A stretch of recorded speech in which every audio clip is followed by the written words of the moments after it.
Thank you for coming to this public meeting about the 2020 census. My name is Mary Costello. I'm co-president of League of Women Voters of Athens County with Adrienne Molenkamp.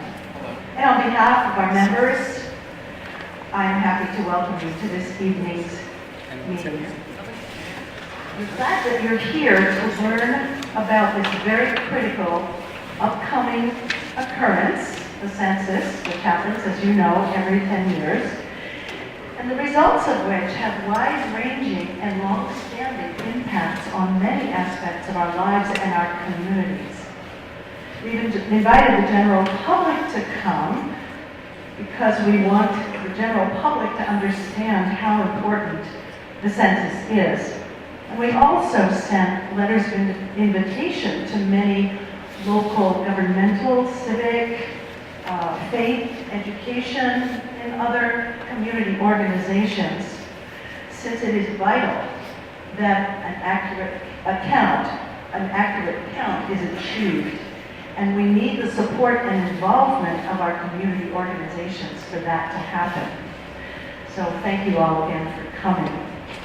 I want to thank the Community Center for providing this space for us, and also thank Ryan Swartzoff, who is here videotaping this event, which is being live streamed on the city Facebook page, and it also will be available tomorrow on the city Facebook page, YouTube, the city's website, and on the government channel. So there are many ways to revisit tonight's meeting. As many of you know, the League of Women Voters is an organization that has been around for a while. In fact, we're approaching our 100th anniversary since the League was formed in 1920 when women were granted the right to vote. The League doesn't support candidates or political parties. It supports voters by providing information about candidates and about issues so informed decisions can be made at the polls. The League also, one of the other things the League does is to learn about issues that impact citizens. And when we can, we sponsor public meetings to share information about issues that impact citizens. And tonight's meeting is one of those. I would like to invite anybody who might be interested in joining the League of Women Voters to take one of our brochures. We have them on the table back there. Women and men aged 16 on are eligible to become members of the League of Women Voters. And when you join the local league, you also are a member of the state league and the national league. So I encourage you to consider joining the League of Women Voters if you are not already a member. And with that, I'm going to introduce one of our local members, Debbie Schmeedy, who also serves on the State League Board. And Debbie is going to introduce our speaker this evening. How's the volume working for everybody? Okay? Because allegedly we have some ability to turn it up, but it's good, Okay.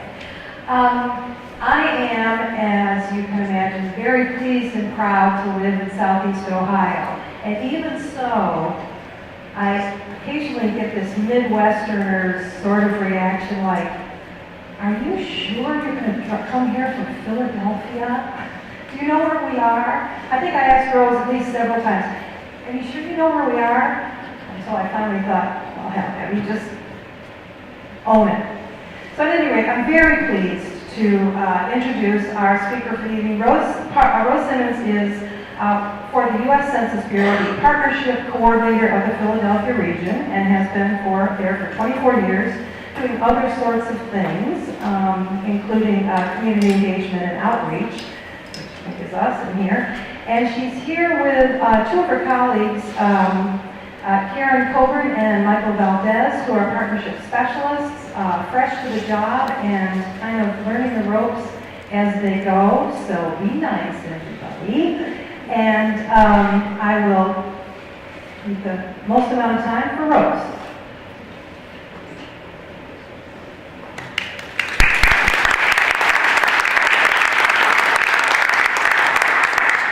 Good evening, everyone. Thank you so very much for joining us today. I bring you greetings from the Philadelphia Regional Census Center. I will tell you a little bit more about the region and how it affects your area here in Athens as we go along with our presentation tonight. I am very pleased to see the crowd size that we have here this evening. I know it's cold, it's snowing out, and this is very important, so I'm glad you braved the weather to come and join the Athens Women's League.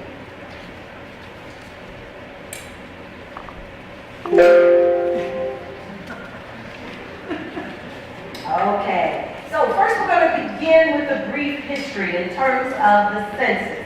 Now, I think some of you probably had a civics class. I know they don't do that anymore.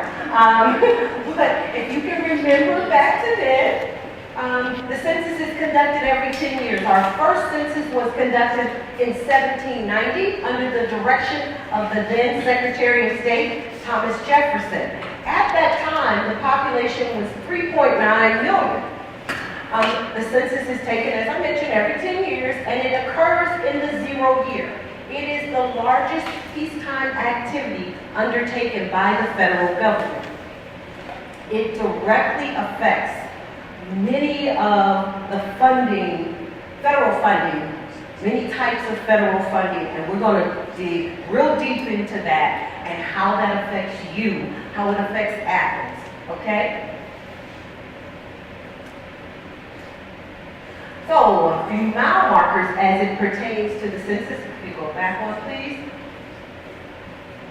Okay, here's a few of our mile markers, and if you will note that in 1960, we had our first use of the mail-out, mail-back form, the questionnaire. In 1970, we began to use both the long form and short form. And starting in 2010 census, this was huge for us. We actually used the short form only, and at that time it was 10 questions, 10 minutes or less. Our long form data is now collected through the American Community Survey, and in 2005, Congress enacted legislation giving us the authority to collect the data that was previously collected on the long form every month of every year. So the census has evolved. Back in 1790, federal marshals were our enumerators, and they conducted the census on horseback.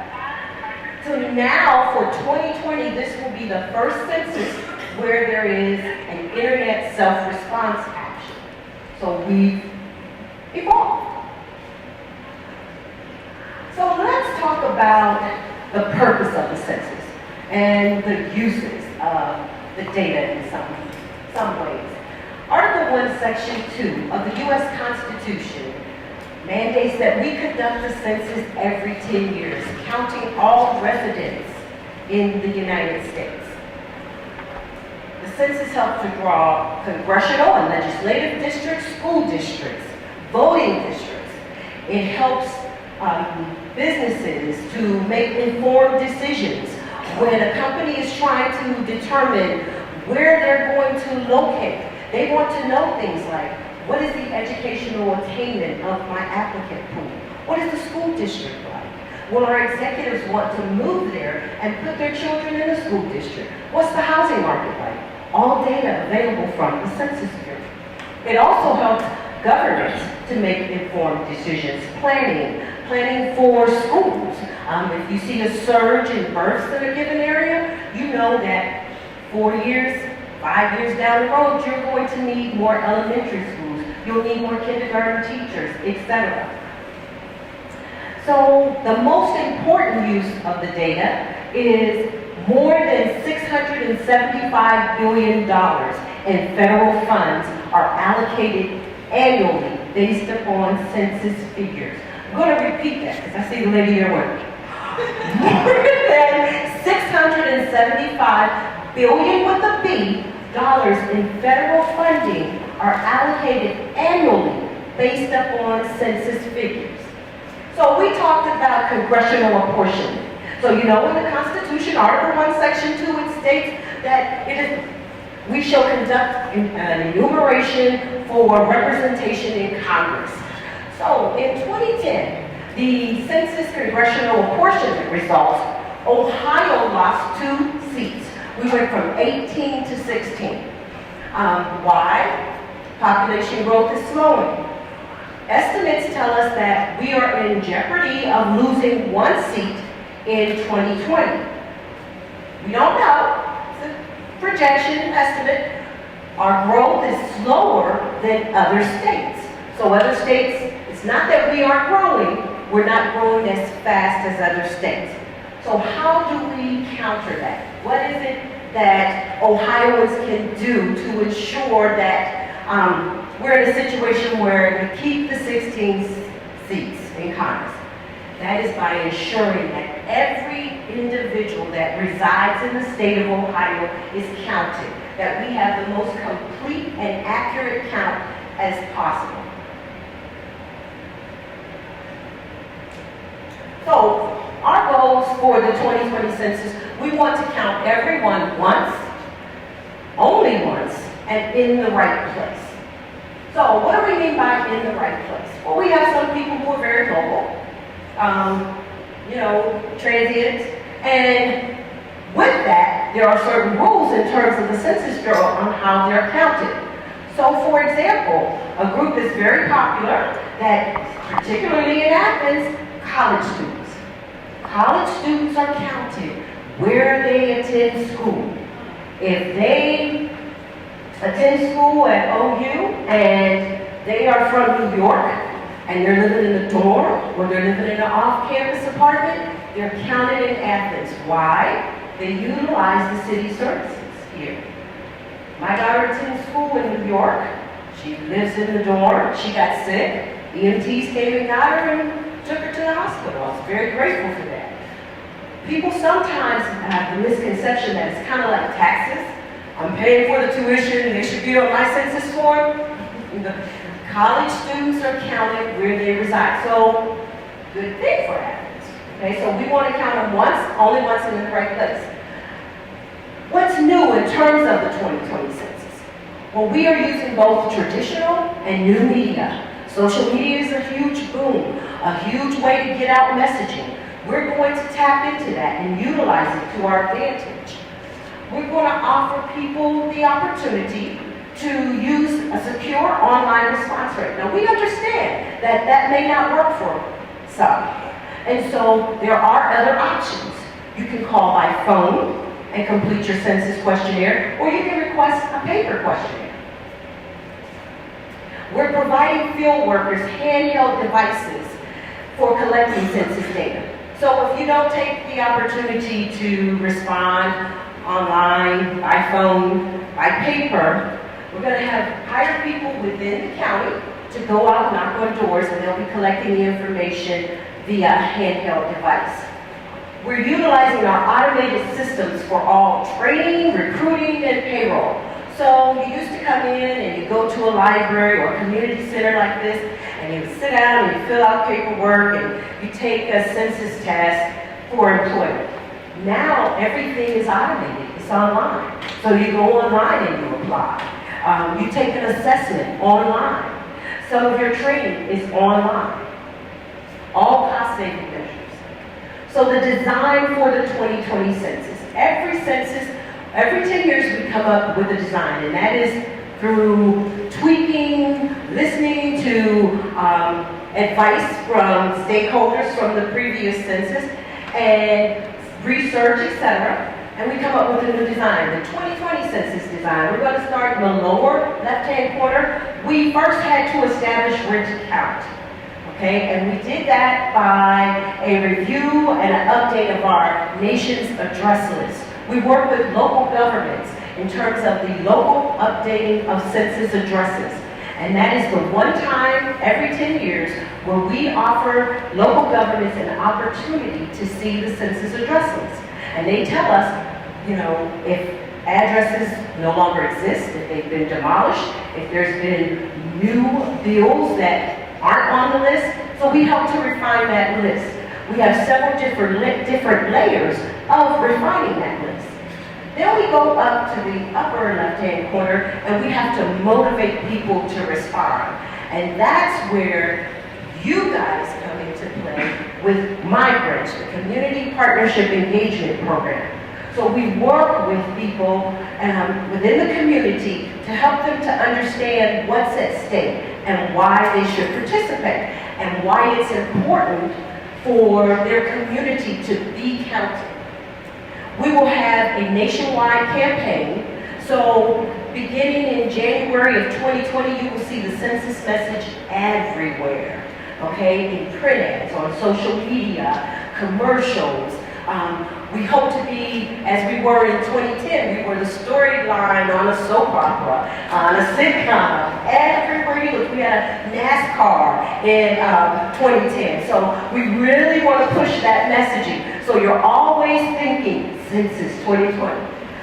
Then we go over to the right upper corner there, and we have to count the population. 3 methods of doing that: internet, telephone, paper. If none of those are successful, you get a knock at the door, okay? And with that, we are hiring people to enumerate where they reside. You know, so you'll see a familiar face. You know, and that brings lots of opportunities in terms of jobs. It's short-term employment, but it's a really good pay rate. And we find that many people come back census after census. Before we started today, a gentleman came in and came up to me and said, I just went online and I ran into a snag. Can you tell me what the next step is to applying? So that was very encouraging.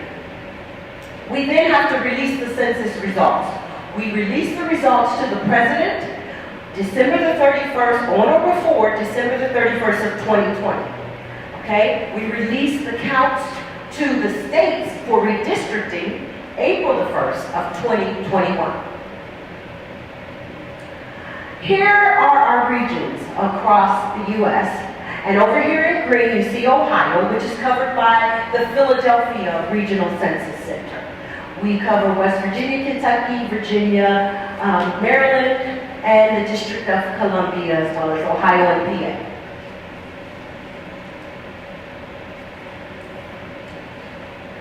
So, we have to update this. So we will have 8 census offices here in the state of Ohio. The first census office actually opened last week in Columbus, Ohio. And that office will cover the entire state for now until the other offices open in the fall of 2019. We will have an office in Toledo, Cleveland, Akron, Mansfield, South Point, Dayton, and Cincinnati. And you can see here the areas of coverage in terms of counties which each office will cover. Go ahead. South Point.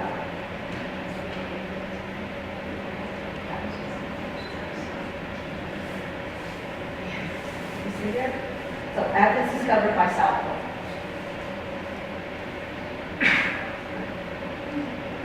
Okay, these are the titles of the various positions for which we will be hiring for our office staff. We will also have field jobs, our enumerator jobs, and our census field supervisor jobs. Some of those positions will be work-at-home positions. I brought 2 individuals with me, partnership specialists. Those positions are work-at-home positions. We recently hired someone in Athens, Ohio, as a partnership specialist. And that person will be going to Philadelphia to be trained in the middle of this month. And then after that training, we'll go through some OJT training, and we'll be in the community contacting many of you for your assistance. Here are the area census office pay rates. They range from $12 an hour to $32.50 per hour, depending upon the position. So our timeline. We will begin in August of this year with our address canvassing operation. And that is where we hire people within the community to go out with a handheld device and just do that extra check in terms of our addresses, refining that list. We then do our group quarters operation. Group quarters is where we enumerate people that live in places where they share common areas, dormitories, nursing homes, group homes, senior centers that house, etc. Census date is April the 1st of 2020. So our question on the questionnaire states, where were you as of April the 1st, 2020? That's our reference point. That is Census Day. Internet self-response begins in March of 2020. So for those people who want to respond by the internet, and there will be certain individuals who can't because you don't receive mail at your home address, but those that do will receive an invitation letter with a barcode and instructions on how to go online and complete the census questionnaire online, should you so choose. Our update leave operation is for those who do not receive mail at their home address, a PO address, and that is where our employees will go out and they will hand deliver a questionnaire, a paper questionnaire to those homes, and they will update the address. Our non-response follow-up begins in April of 2020, and that is where you haven't responded through any of the other measures, and so we're not going to the door to collect the information. So how can local governments help us? You can provide operational support. We will need space for assessments and onboarding, for trainings. We're working with universities and libraries, senior centers, social service and nonprofit organizations, all that have available space, and they're willing to donate their space for us to carry out this largest peacetime activity undertaken by the federal government. You can provide a list of residential institutions. We're working with local governments. They provided a list of all dormitories, all universities, all senior centers, etc. We're also, if you look for the promotional support, you can form a complete count committee. Now, I'm going to dig deep on that and tell you what it is here in a little bit. Some of you may know, you may have participated in one in 2010. Anybody familiar with the complete count committee or participated in 2010? Just one? Great. Okay, so you know what that means, right? No. No. Okay. You can encourage census participation in newsletters, on websites, alert systems, and drop-in articles. Our nationwide communications campaign, they have everything already established. No need to reinvent the wheel. We will provide the articles for you. We ask you to put a link on your website to our census website for jobs or for information as we begin our operations. So this complete count committee that I spoke of, it's a volunteer committee, and it can be established by a tribal, state, or local government, also by a community organization, nonprofit organization. The purpose is to increase awareness about the census and the importance. So I told you about this, more than $675 billion.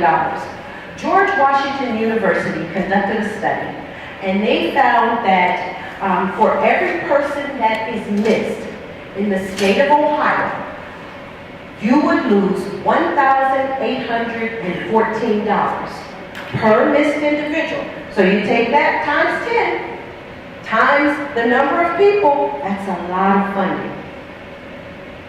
Okay? Why should you form a complete count committee? It increases the response rate. It increases the participation rate. We do that because we want you to utilize your local knowledge.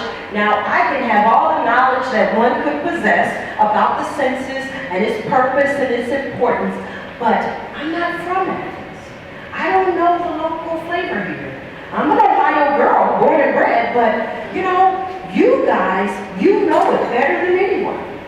So we want you to use that local expertise to devise an awareness campaign that will reach the members of your community. You know, I listened to the ladies from the Women's Voters League, and when they were talking about what they do, how they're nonpartisan, We are as well. How they want everybody to vote. We want everybody to be counted. There's a lot of similarities. And, in Ohio, across Ohio, we have been working with the Voters League because it was just a natural fit. In terms of the Complete Count Committee, we want you to take on that charge. There's a lot at stake here. The Complete Count Committee brings a cross-section of members from the community, with certain resources and expertise, all in an effort to increase census awareness. If you have messaging, and it is repetitive messaging, it kind of helps to dissuade fears. It makes you more familiar, and it helps to increase participation. So the benefits. Again, that response rate. In 2010, the state of Wisconsin was #1 in terms of the participation rate, the mail-back participation rate. And they had an awesome Complete Count Committee. Now, Ohio, we didn't do too shabby. We came in 6th across the state. I thought it was very great. There is a direct correlation between an active Complete Count Committee and the participation in a given municipality or area. So, we have municipal Complete Count Committees, and somebody told me that the mayor was here. Hello, Mayor. How are you?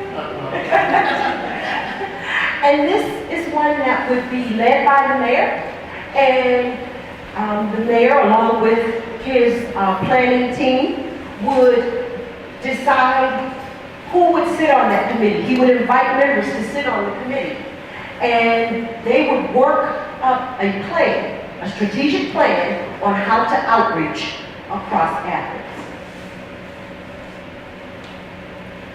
So, this is a suggested membership type. There's no one-size-fits-all. Some communities, based upon the type of community, will add areas that we don't have here, or take away ones that we do. But I'd like to point out a couple. You definitely, being Athens, want to have someone associated with the university. Faith-based is a given. That is a huge community across faiths, and generally the leadership in the faith-based community is revered and listened to. You also head of a public school system. We have a Statistics in Schools program, and it is a designed program with an established curriculum. It's online, pre-packaged, a teacher's dream, and it helps students to understand not only statistics, but the importance of the census. We would like for every school system, every school district across the nation to participate in our Statistics in Schools program. Another reason why it's so good, it's a K-12 program, is as we all know, the biggest marketers, lobbyists, or whatever is our children. They will nag us to death until we do what it is that they want us to do. Okay, whether it's going green, participating in the PTA. So we definitely encourage you to do that. Some of the subcommittee types, again, just a suggestion. It would be your committee. And there's not just government committees. There are fraternal organizations that have committees, faith-based organizations, as I mentioned, nonprofits. But I want to draw your attention to the third column to the right, the library. This is going to be an internet response. We're working with the National Library Association, and they have committed to the 2020 census. You want to ensure to engage your local library so they can perhaps offer computers at certain days of the week, hours of the day, for residents who don't have access. We understand that there's a digital divide. You still want those people counted. Because remember, $1,814 per year. There's no do-overs in the census. We live with those numbers for 10 years. I've talked to mayors who have applied for grants, and they don't get the grant based upon the census figures. And by the way, the census is the gold standard when it comes to federal funding. So if you're applying for a federal grant, they're gonna have you use census data. And after the fact, after they've been denied a grant, they will contact us and say, Ms. Simmons, how do I get this corrected? This is wrong. I had a mayor that did not get an EPA grant. And apparently the grants were given in April. The phone was ringing off the hook. And, how do we fix this? The numbers aren't right. And unfortunately, I have to be the person that explains, we can't. Now is the time to get in front of this to ensure that everybody's counted. So besides the library, philanthropic down in the lower right-hand corner, philanthropic groups have already been planning and organizing, and they have funding available for census awareness. Some of them have websites online. Some of them have been actually out speaking to communities about the funding that they will make available for census awareness. So you want to make sure you have someone from that world. First row, top business, your Chamber of Commerce, people with resources. In 2010, Kroger's, corporate office in Cincinnati, they were a huge help. Walmart's, they put census messages on the receipts for the last 2 weeks of March on every receipt prior to April the 1st, Census Day. So if you have businesses in your area that can help, we had local pizza shops that put a little post-it note on the pizza that they do. So real creative ideas. So just to point out some of the ones that you may want to think about, there may be others that we don't have here that would work, in your area. When do we begin? Now. It's, we have communities planning, scheduling, hosting events. You don't want to reinvent the wheel. You have events that occur every year.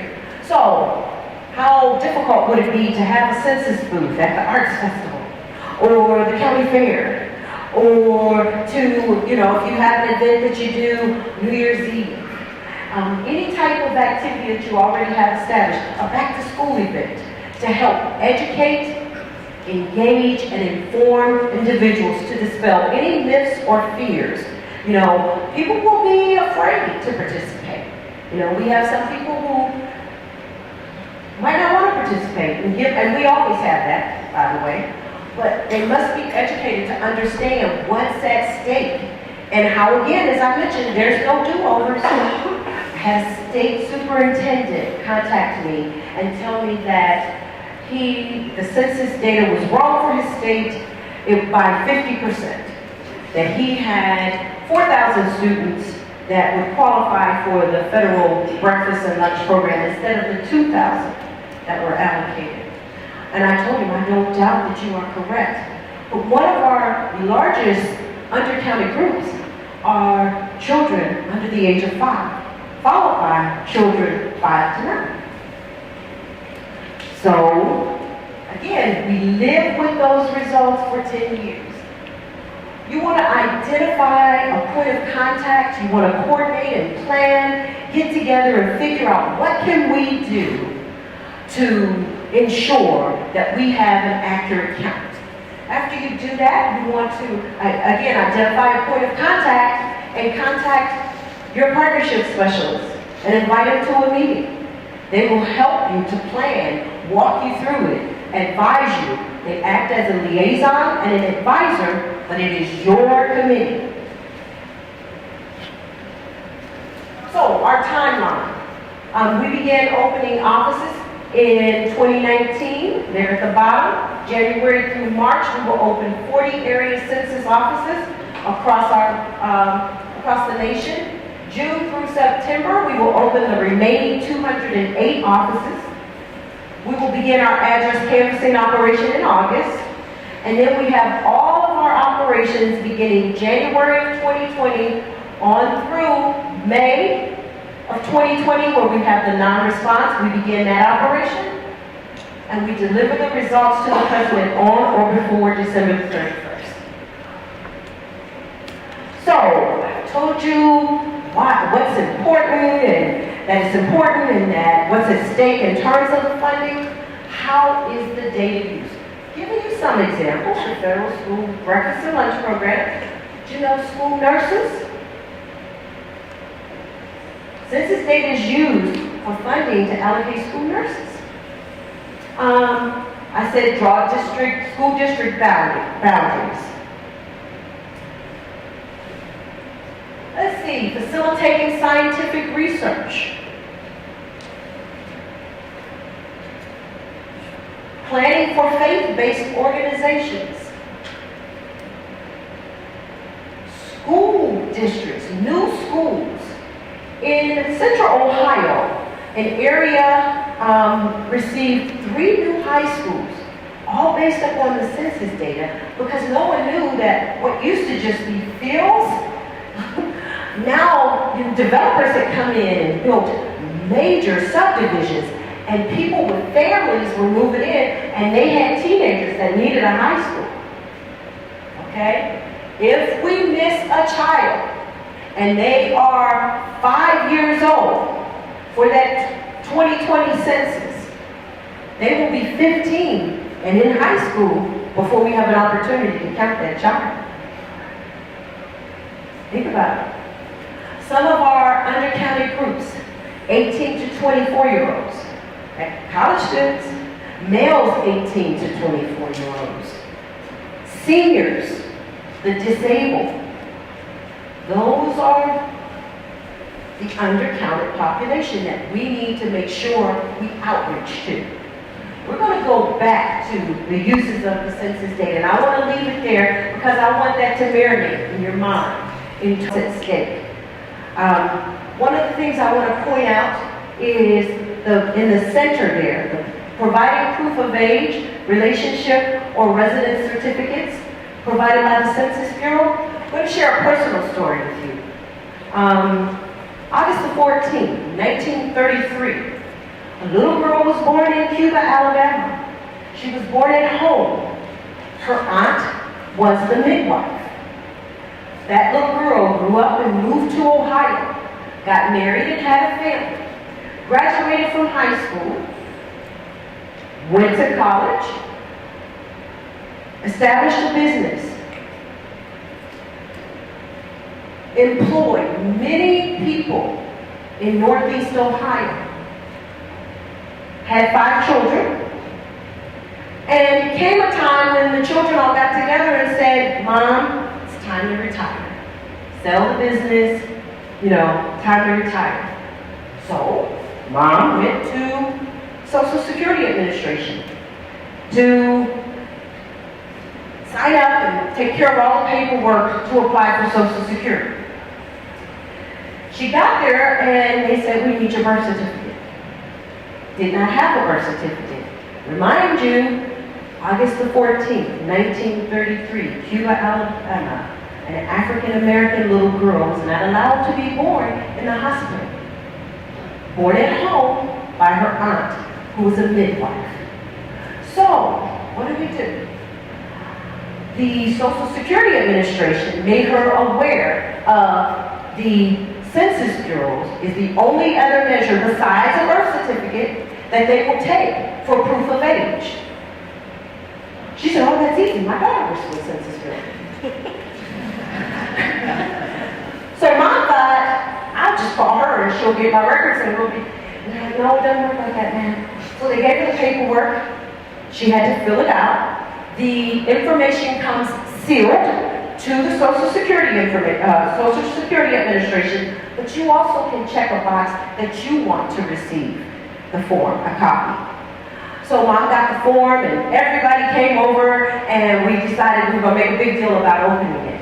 We opened it and, oh, by the way, the enumerators had excellent penmanship. Everybody wrote nice then. So there on line 7 was my grandfather, stating that he was a carpenter, their address, his age. My grandmother, stating that she was a domestic, her age.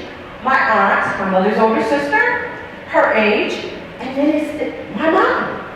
And at the time of the census, she was 6 years old for that 1940 census.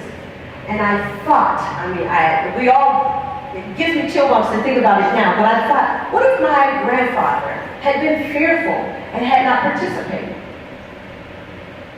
You know?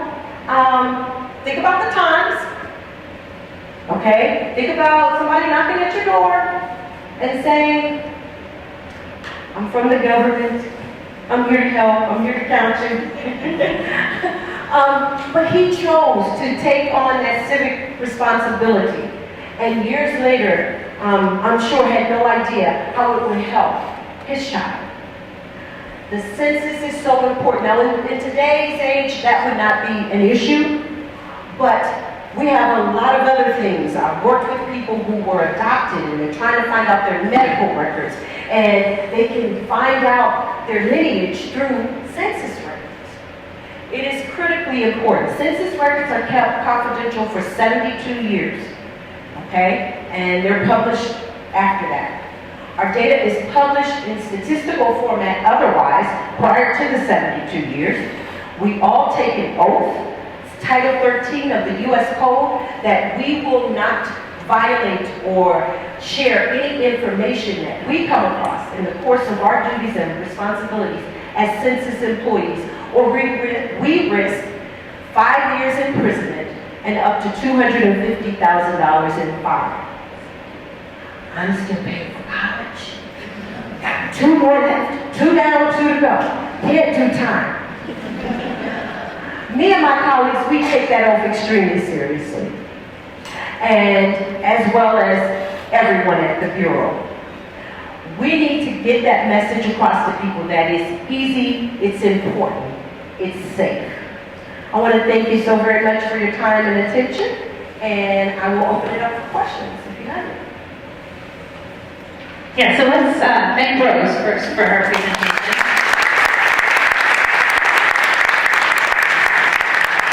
And she's going to kindly take some questions for us. Before we do that, I just wanted to say if anybody needs to leave early, we want some of the discussion tonight to be about forming a complete count committee here locally. And so if that's something you're interested in working on, the little sheets on your table, leave us your name and contact information so we can gather that. Just leave it here if you need to leave early. All right, so if anybody has questions, I'll bring around the microphone so we can all hear. Okay, so sure. ask the question in the microphone so nobody can hear you. Yes, I can get you that. Okay, she wanted a copy of something in the presentation. She wanted the timer on it. All right, anybody else? Question? So can you go over in detail about that oath that you take? And what kinds of information you know would scare people to share because you know what kind of a country we live in right now. Not just right now, but anyway. That privacy, I can think of some reasons that it could be frightening to people, but I think it would be helpful to me to get a broader picture of that, and Sure. I assume you know a lot about that. Okay, so the information that we gather is demographic information, okay? Age, name, date of birth. So I will tell you that it is less intrusive than most people's Facebook page or the information that they put on Instagram, where they're updating you every 5 minutes about where they ate, what they're going to wear, where they're going to go to. What I try to do is to explain to individuals what's at stake so they won't lose focus in terms of what's at stake here. The undercounted population groups fall into categories where they are the groups that are dependent upon the federal funding and the services that the federal funding provides. So you want them to understand what's at stake. We want everybody to understand, no matter which group you fall into. The oath, Title 13, we take an oath that we will not divulge any information personally identifiable information, that oath is for life. It's not for as long as I work at the Census Bureau. And it's It is- for ICE. You cannot talk. We cannot share information with ICE, with law enforcement. Our information is not penetratable in terms of the Patriot Act. The Census Bureau has been tested many a time, and we have held strong to that. We have won in every instance. Title 13 of the U.S. Code, we protect an individual's private information. We go through keeping the information in statistical format for 72 years. Now, prior to that, you can petition for your own individual information. But in the example I gave you for my mother, I couldn't get her information. She had to request her information.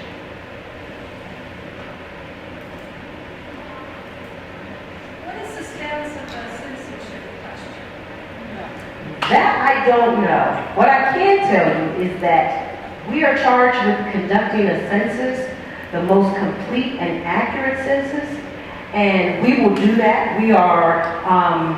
We hold that responsibility extremely seriously. We will do that irrespective of any question that's on the form. We know that that's tied up in the courts, but in terms of the census, it is our responsibility to conduct a complete and accurate count, irrespective of any question. I can take it. So can you ask your questions or the That information what you were saying about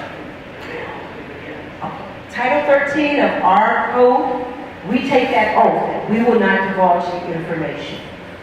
It is a lifetime oath. Back in the back. Yeah, hi.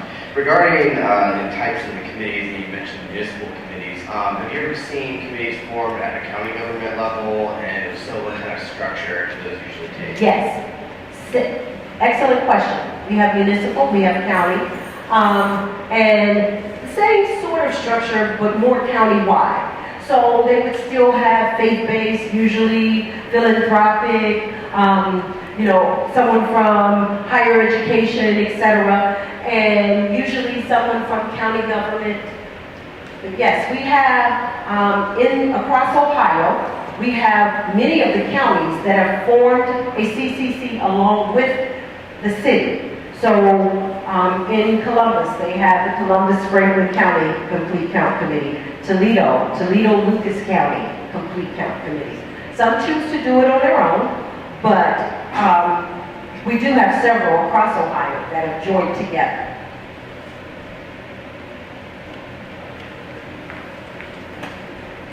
So I just wanted to answer the question about the census question regarding citizenship. That is going up to the Supreme Court, and we hopefully will have an answer from the Supreme Court in April. When the materials start getting printed, I mean, I know this is going to be mostly online, but will the decision be made in time? We don't know. It's out of our hands. We don't know. That's why I said it's in the court. And so for us, we know that we have to conduct a count. Article 1, Section 2 mandates that we conduct a count.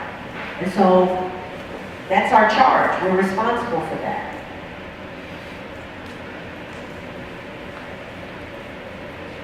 In looking at hard count numbers, and I know you guys identify this. One of the issues that you guys identify is that of complex households, particularly for kids, over 0 to 4, but children in general. This is a huge problem we have in our region because we have families that are double, triple up in housing, and hitting all of the different subcategories that you guys have in the complex housing.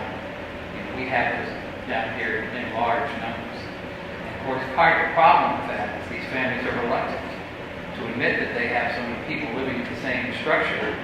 That opens them up to a fear of visits from Children's Services, Health Department, all those other things. So I'll be honest, a lot of us are not going to want anyone to walk through the door. What kind of education are you doing? Because these folks, are more likely to be distrustful of government in the first place, with good reason.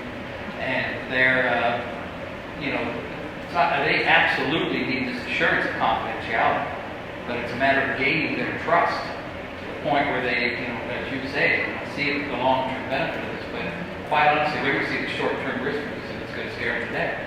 And we have far more of those now than we did 10 years ago. I was on the county committee in 2010, 2000, and 1990. Far, far more of those complex households now than we had at that. So I was just wondering if there was going to be any kind of public campaign of educating people or targeted campaign to let these people know, that they have no reason to fear, telling the truth about how many people are living in their household. Our nationwide communications campaign addresses that, as well as our regional, local outreach. We work with the trusted voices. As I mentioned, any of us can say, oh, trust us. But we work with the trusted voices that work with those individuals day in and day out. So the free clinics, the social workers, the community advocates, whom they trust, whom they've already established a relationship with. We're networking with them to be a part of our Complete Count Committee, to be partners with us, to engage with us and help us to educate and inform, their constituency, their clients that they serve, so they will understand that it's important and that, their information will be protected and what's in it for them, why they need to participate. So, great question. And so that campaign will also address that. But we have initiatives where we will directly outreach. We'll be working with Head Start. We'll be working with preschools. All of the areas where we have low response, the undercount, as well as areas where those population groups gather and utilize the resources. So yes, thank you for that. We do, that is a part of our outreach. There are initiatives directly targeting those areas. We have a system online, it's called ROAM. It's the Response Outreach Area Mapper. And it's available to the public. And when we talk or train our Complete Count committees, we train them on how to use this. And in ROAM, there are census tracts and blocks.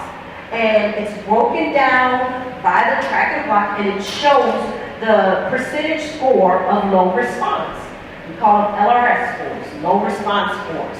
And it is based upon the previous decennial census participation rate, as well as participation in the American Community Survey. And I told you the American Community Survey replaced the long form. It used to be 1 in 6 households got the long form every decennial. Now, every year, approximately 244,000 households across the nation receive the American Community Survey questionnaire. So based upon information from that, as well as the previous decennial, we come up with a predictor score in terms of response rate. And so it will help you to target areas where the response rate is low. And it gives you information about that census tract and block. The percentage of households with children under 6, percentage of households that moved within the last year. We find that, transiency is an issue in terms of low response. Percentage of renters, that is also an indicator of low response. So that is a means in order for people to use the campaign targeting the areas where in their community they will need to give greater focus.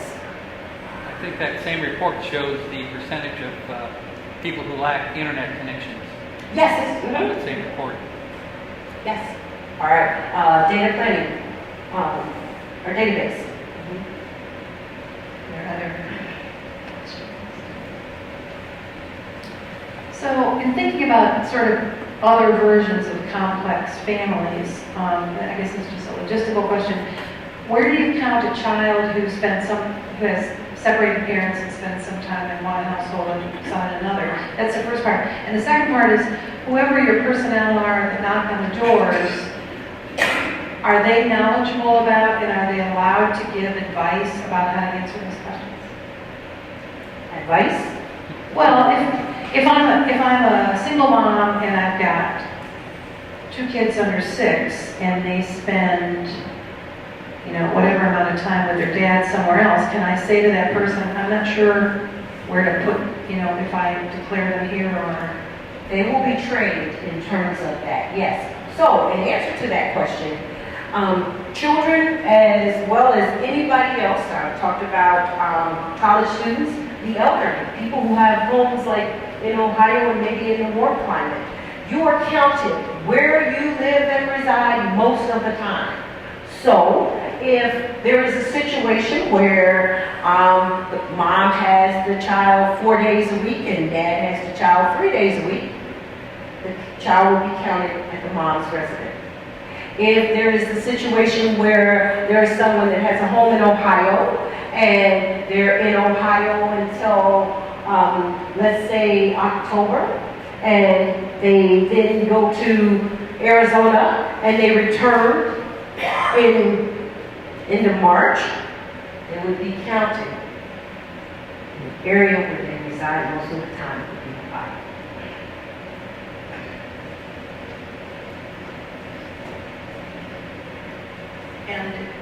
And so the April 1st date wouldn't be the decider in that case? No, in that case.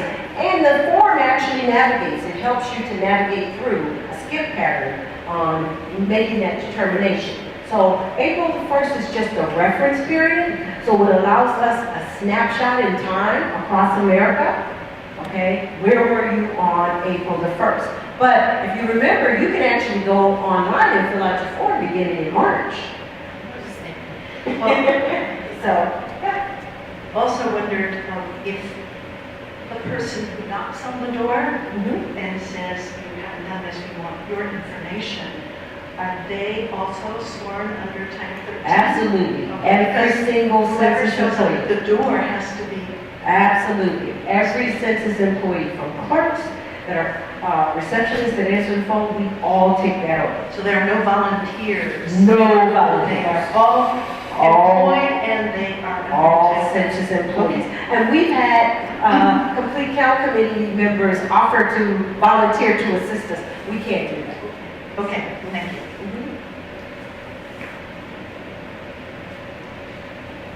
So I'm still struggling with the confidentiality. Don't struggle, let me help you. And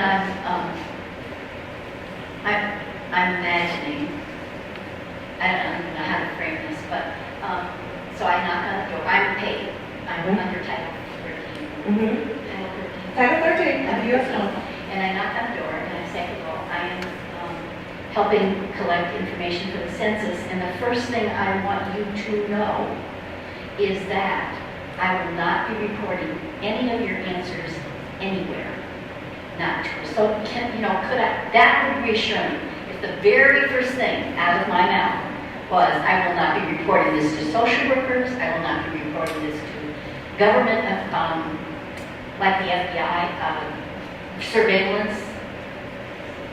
I don't know what people would be afraid of, but I cannot report this. I cannot report this to ICE. I cannot.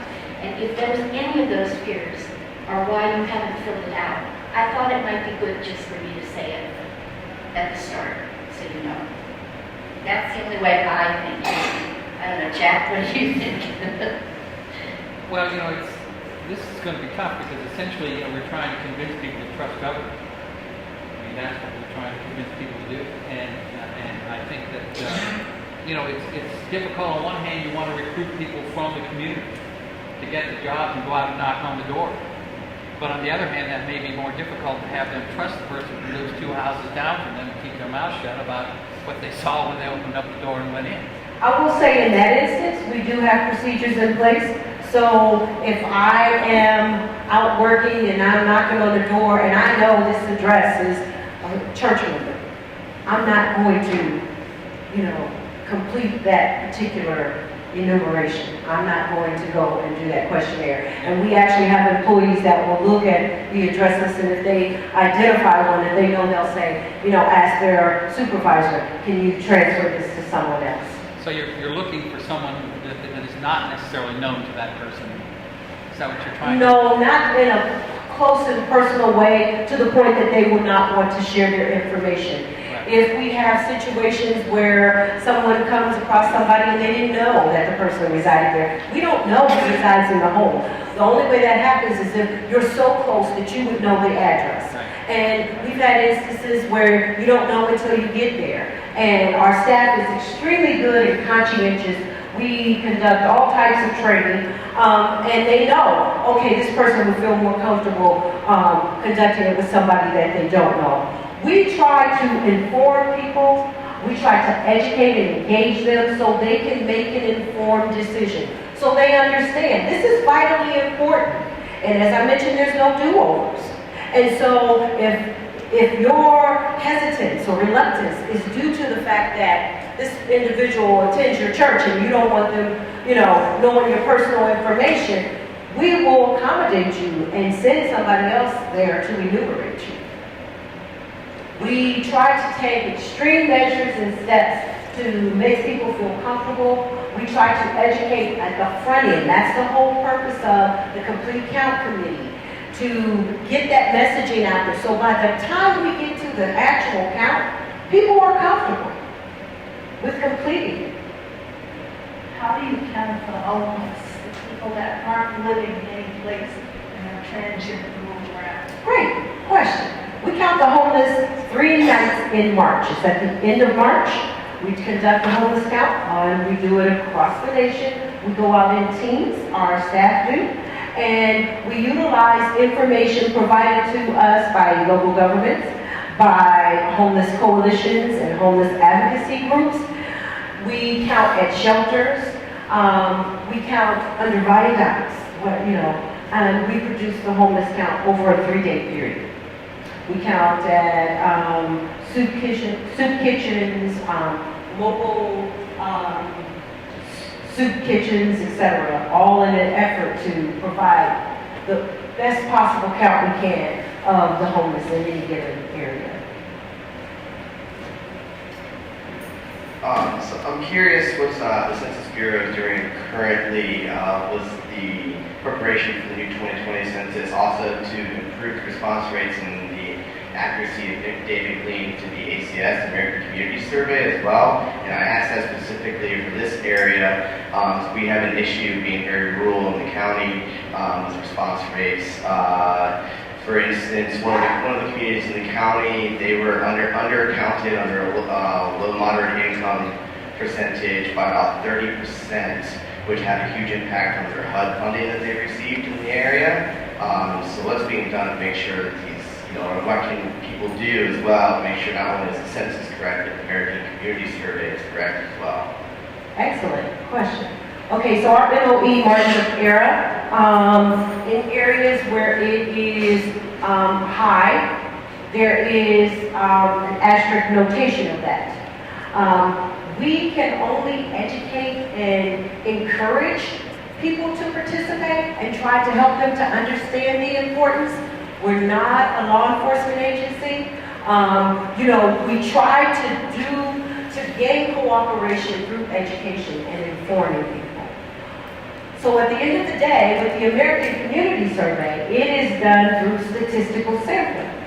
So in a given census tract and block, let's say and this is not the actual statistical sample, but let's say every 10th house received the questionnaire, okay? So I received it, I'm number 10, and Deb is number 11, and she didn't get it, and we're neighbors, and she goes, did you, I said, Deb, did you get the questionnaire? The census, and she goes, no, what questionnaire? And I show it to her, and she goes, no, I didn't get that. So now I'm thinking, oh, this is a scam, somebody wants my information. They're asking me these detailed questions. So I called the mayor, and I said, hey, Mr. Mayor, do you know anything about this census questionnaire? I got this, and I think it's a scam. If the mayor does not know, okay, and is not educated about the American Community Survey, he could then tell me that, no, the census is conducted every 10 years. They're not conducting the census right now.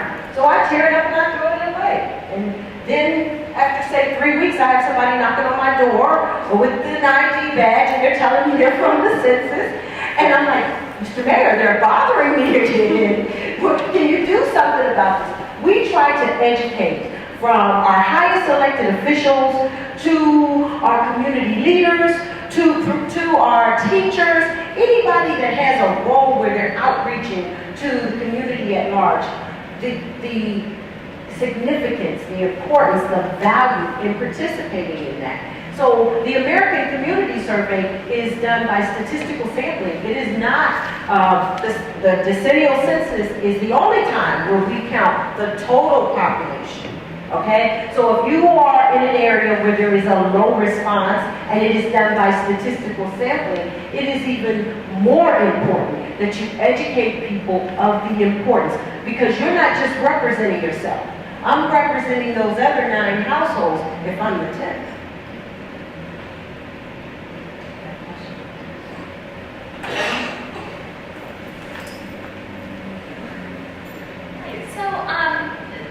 In regards to the information that is going out there, to people regarding, their participation and everything, the information that goes into their mailboxes and possibly online, is there like a toolkit that we'll be able to use? Because I do public relations for the agency that I work for, and it can be verified by like 3 or 4 different organizations, and people will still say that it's fake. And I just want to make sure that, we're all on the same page. And, if there's a number for people to call, or, if they see the mayor's name, that might add another layer of trust to that. So yeah, I'm just not sure what steps are. Yes, there's a toolkit, and you can go to www.census.gov. There's a toolkit there. There will be additional toolkits as we ramp up and get to various operations where they're in-field operations. There will be a number, an 800 number, where you can call and verify if someone actually works for the Census Bureau. All employees will have a photo ID. Law enforcement, sheriffs will be made aware of, we're conducting the census in your area. We want to keep our employees safe as well, so that's a critical part of it. Okay, and you're right, people do need several different layers. So there's toolkits, there's messaging, there's a means where you can actually go online and put somebody's name in to see if they are a census employee. We want the public to feel safe, as well as we want our employees to be safe.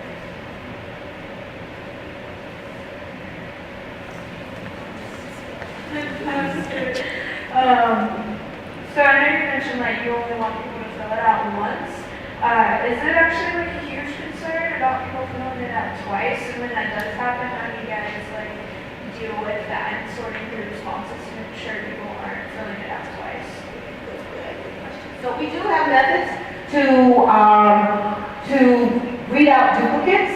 And if you do it twice, you're probably going to get a call. And they're going to ask you, okay, so we have a questionnaire here stating you live here, and then we have another one here stating you live there. And that happens sometimes in the case that, like Deb mentioned, where you have shared joint parenting, joint custody.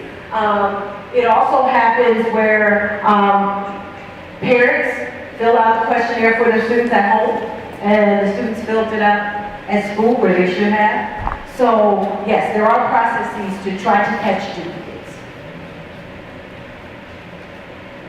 Are there other questions for those?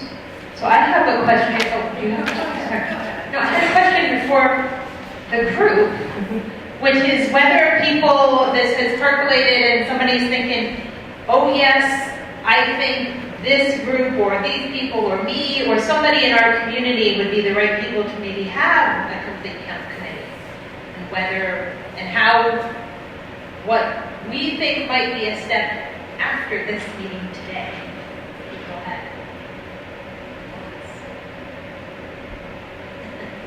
Not me. I nominate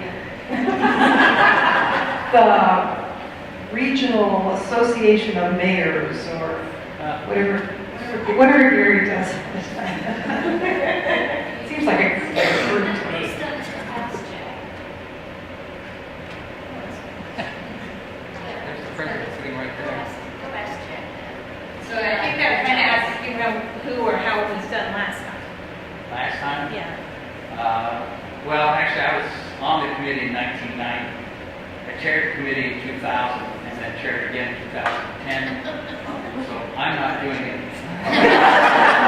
Here's your answer.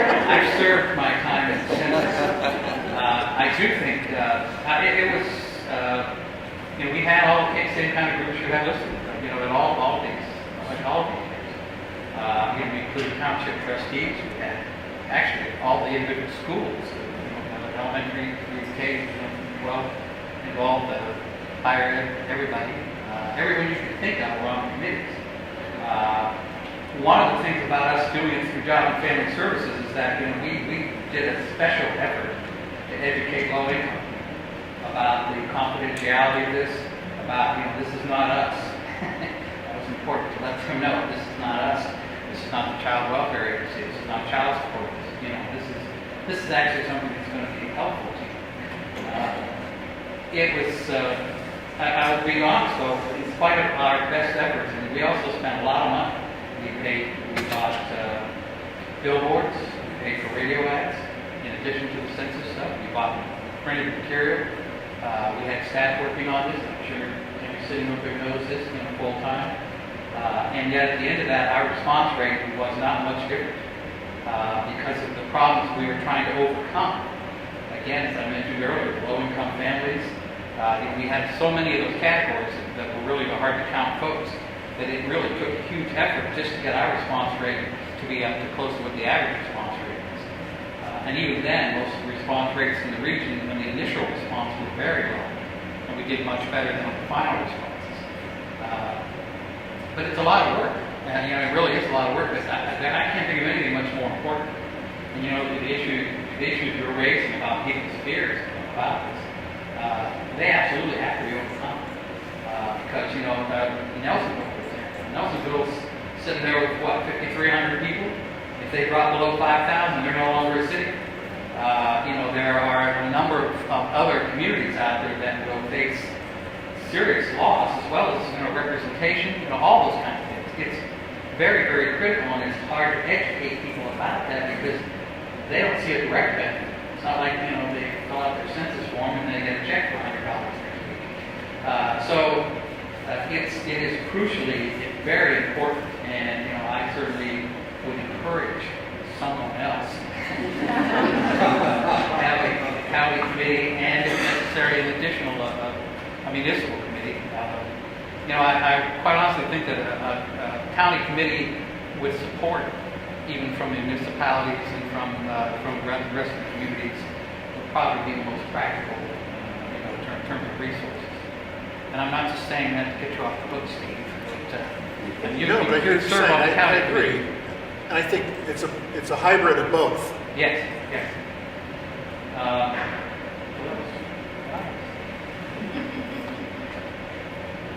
So I thought of another problem.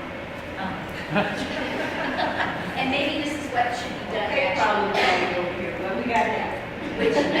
Which is, I do not file taxes.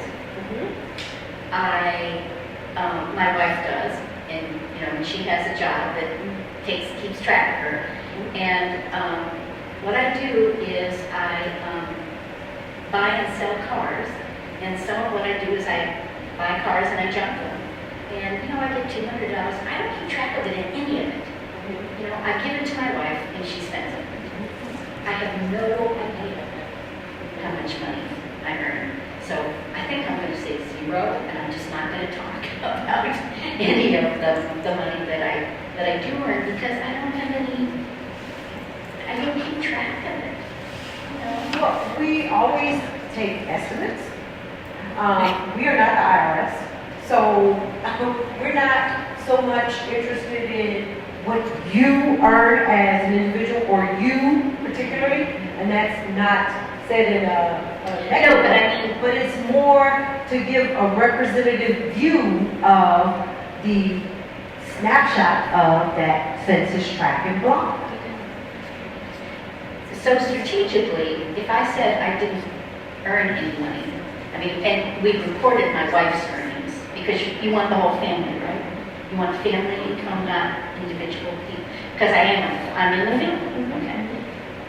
If I said zero, strategically, wouldn't that get more services?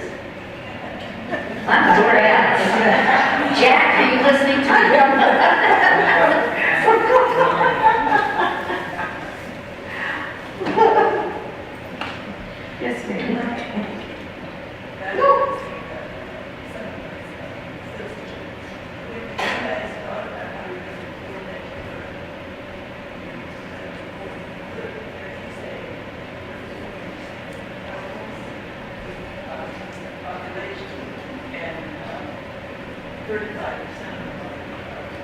We report the total population to the president, the numbers and the numbers for representation for each state. The numbers and the number of, in terms of representation, you know, we said apportionment for each state. So Ohio has 16 congressional representatives. The total population in Ohio is 11 plus million. We're doing a total population count. And for, I remember I said about the individual personal information, that's confidential.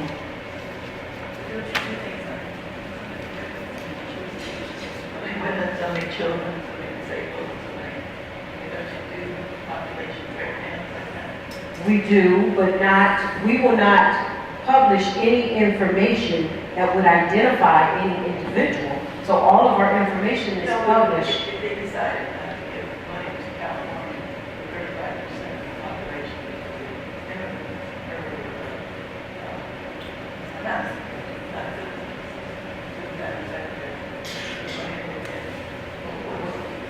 You mean in terms of the federal funding?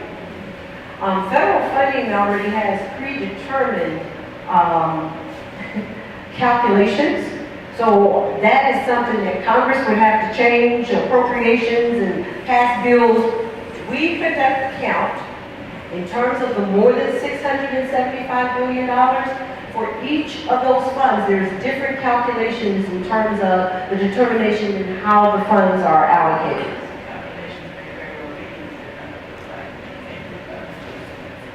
I'm just saying, have you thought about how you're going to report that? At my level, no. No. Are there other questions? Yeah, is Alaska getting special consideration here for some reason? Are they comfortable?